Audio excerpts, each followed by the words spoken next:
Okay, welcome back. We got a little tip.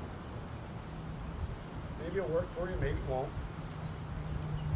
Now it's early spring, sun's out, guns out. Wind's blowing. It's not an ideal time to have a fire, but now's the ideal time to dry it out.